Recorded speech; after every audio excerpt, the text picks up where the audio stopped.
2020, the year when the entire world went into lockdown. A time when the whole world went still. And for the first time, when nature probably experienced a rare kind of freedom it ever had away from humanity.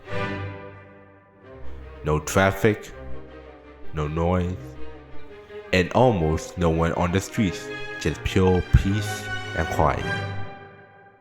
A lot of people were dying, but that's beside the point I'm trying to make. At the time in my life, I was a young man in early puberty, discovering anime for the first time. I had the joy of exploring new media from a foreign country that back then not many people really knew that much about. I spent days and nights watching anime, thinking it was just a Japanese cartoon with a lot of action, without really giving it much of a thought. It was the same kid who had a My Hero Academia banner on Facebook. I jumped from anime to anime on Netflix. Yes, Netflix was very useful back then, until I came across a popular show called ReZero, starting life in another world. It was my first introduction to the isekai genre, which revolves around characters being transported from their ordinary daily lives to a fantasy world. This concept was brand new and exciting for me. I had never encountered a more foreign idea in my 13 years old brain. Leaving behind a boring life and traveling to a different world full of cool things thrilled me. But little did I know that what my younger self did next will make me hate myself to this very day. I dropped it after the first season.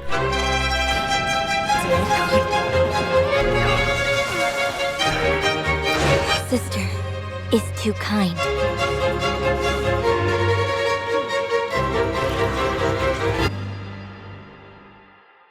ReZero follows Natsuki Subaru, a hikikomori who is transported to a fantasy world. Hikikomori is a Japanese term that describes a severe form of social withdrawal, where individuals isolate themselves at home for extended long periods of time just to avoid social interaction.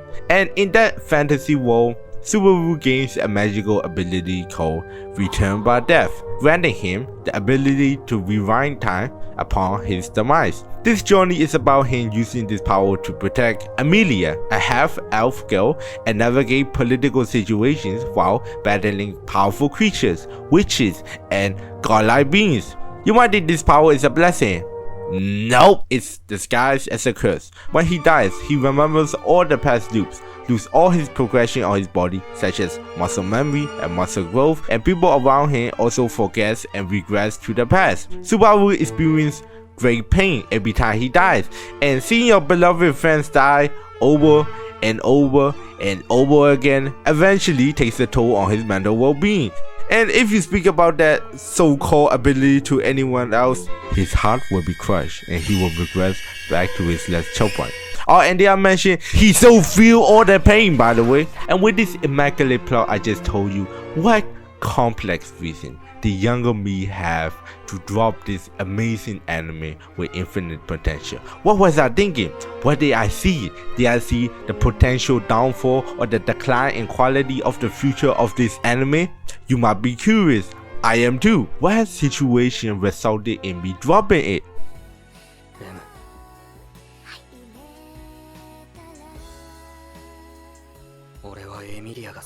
What? Subaru, no. No. The reason was because Subaru chose Emilia instead of Rem. Do you remember your first ever waifu when you started watching anime? The waifu that you have as a desktop background, the waifu that you have as a Facebook profile picture, Discord profile picture, a picture on the wall, phone wallpaper? Because I do. Because for me, it was Rem. Rem was my first ever waifu that I still hold dear to my heart to this very day, and probably awakened my love for tomboys or girls with short hair. The start of it all. A younger me was so close to dropping the anime because Subaru didn't choose Rem. I was heartbroken about the decision he made, but I kept watching because, we still get to see her, right? Rem got into a coma, resulting from a fight against Singh Archbishop of Gluttony, along with her assistant getting erased.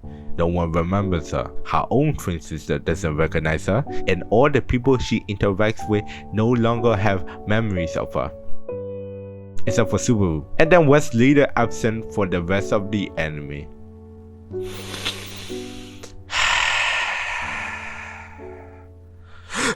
That was the nail in the coffin for younger me, and that was the first time I cried myself to sleep, listening to Wishing by Inoue Minase. I watched a lot of anime as a kid, and if you ask him, did you enjoy it? I would probably say, yeah, these anime are some of the best media I have consumed in my life. But if you ask younger me, did you understand anything remotely going on in the screen? I would probably say, nah, I can't read. Even though the attention span of 13-year-old me was much greater than what I currently have right now, I still had the brain of a goldfish with dementia, plus a lot of acne. Currently just lost some acne, the brain remains. I never really cared about the story and plot, to be honest. I just watched it because it looked cool. And that's it. I do not give less of a damn about characters. This character is suffering from depression and much deeper emotions. That's fucking ridiculous. Just don't be sad. It's not that hard. But now I understand some of the darker themes this anime presents, especially from the main man himself, Subaru Natsuki. Subaru as a character was already depressed from the moment the anime started. The reason he became a hikikomori was because he couldn't live up to the standard. He idolized his father as in his popularity and social skills, but he tries to emulate those traits, but ultimately it backfired. He couldn't live up to it. I understand how it feels when you're not the person you want to be. As in Subaru's case, he probably feels ashamed of himself and looks at himself differently. Shameful as him not being as good as his parents. Thus, he became a hikikomori, wanting to be rejected by his parents, but his parents keep supporting him, still loving him as their beloved son. Subaru feels more ashamed as he thinks he does not deserve their love, as he couldn't accomplish anything. Then he gets isekai, and this is where he starts to change. Because of his ability, Return by Death, he is an extremely crucial part in wars, even though he is weak compared to many other characters and lacks the manpower. He slowly learns lessons about self-love, appreciating his own worth, and caring for others slowly throughout the series. At first, he tries to do everything by himself, fixing mistakes and protecting others, but later, he learns to accept help and to depend on his friends. He builds meaningful relationships. He overcomes his past traumas. He takes responsibility for his own actions and matures throughout the journey. Subaru is one of those characters you can't help but cheer for because he totally deserves it. He is not perfect in any way and instead very flawed as a character.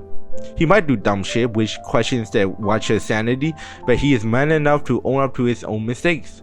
I regret dropping this anime midway, mostly because of season 2. I watched season 2 when it came out and I was like, this is the most boring shit I ever seen, because I had no idea what the fuck is going on. Who the fuck is Ichina? Who the fuck is Garfield?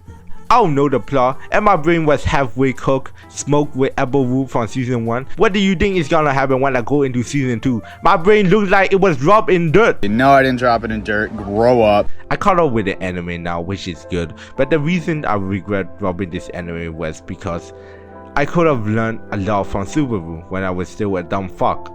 It was around COVID when my puberty hit, and a lot of things changed for me, especially my study habits. I didn't study for years, and that really took a toll on my grades. Like, I used to be an all A student, but now it's like B's and C's. I felt like I let my parents down, you know, especially because I had no academic achievement, but rather was more interested in content creating and more creative works. So I never really took the time to climb back to where I was in grades. I don't regret doing that, by the way. I thought I did the right thing in trying a lot of things when I was still young, instead of just studying. But there is still a thought in the back of my mind, lingering, like I don't deserve my parents' love because I didn't have good grades. I felt that I failed them. That thought lingers in the back of my mind to this very day. I relate to Subaru in a way, and this anime could have taught me a lot about myself. But instead, I brush it off, thinking it was just a random anime that is entertaining. It could have been more further from the truth. Animes like Frieren and A Silent Voice are some of the few animes that I watched and got lessons from. Frieren: time never stands still, so cherish the moments with people you love before they fade from this world. A Silent Voice, an anime that explores the pain of bullying, the struggle for self-worth, and the quiet strength of forgiveness.